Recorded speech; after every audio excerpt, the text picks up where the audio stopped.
তো বউ ঘরে নিয়ে আসতে পারে। আর এই হারটা দিয়ে তুমি তোমার সেজোজারে আশীর্বাদ করবা, যেন ঠিক তোমার মতো একটা বউ তুমি আমার ঘরে নিয়ে আসতে পারো। তাহলে তো হয়ে গেল। আশীর্বাদ কি দিয়ে হবে তা তো ঠিক হয়ে গেল, কিন্তু আম্মা তত্ত্ব কি নিয়ে যাব? আমার হাসান তো সব কিনে রেখেছে। সেটা আমি জানি আম্মা, আর জানি বলে এই কথা বলছি। কি রে, তোর কর্তা কিনেছে বলে কি সব কিছু ঘরের মধ্যে লুকিয়ে রেখে দিবি, নাকি আমরাও কিছু দেখবো? যা, তুমি যে কি বলো দিদি, এসব ঘরে এসব সব দেখাচ্ছি। যাও যাও যাও, দুজনে মিলে তত্ত্বগুলো ভালো করে সাজাও গিয়ে।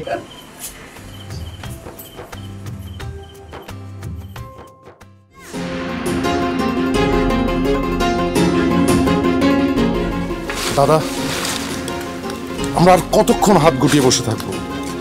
খবর যখন পাকা, লক্ষ্য যখন স্থির, তখন আর অপেক্ষা কিসের?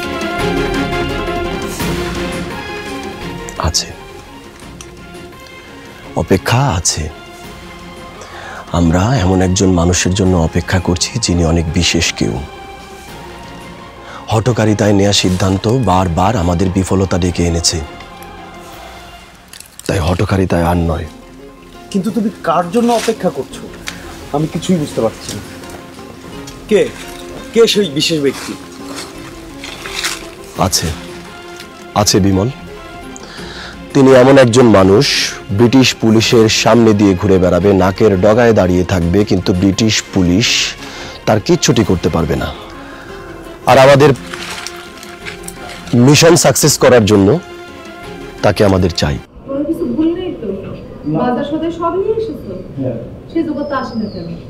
আরে দেখি খবর দেয়নি মনে হয়, সেজন্য সে জগৎ এখন বসে। দেখেছো আমারে?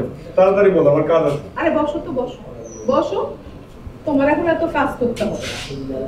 এনো ধরো, এখন তোমার ছুটি, আমরা তোমার সাজাই দেব। নাও খাও দেখি, শরবতটা খেয়ে একটু প্রাণ জুড়াও। ভাবিদের হাতের সেবা, আর তো ভাবিদের হাতের সেবা পাবে না। নতুন মানুষ আসছে তোমাকে সেবা করার জন্য। এই যে শুনেন, নতুন লোককে ভাবিদের আবার ভুলে যাবেন না। তোমরা থামবে? লজ্জা পেয়েছে। খাও, যাও গিয়ে গোছগাছ করে নাও, জানিয়ে যাও। কে? নিশ্চয় আমাদের দিকে কেউ এগিয়ে আসছে।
আমি চাই এখানে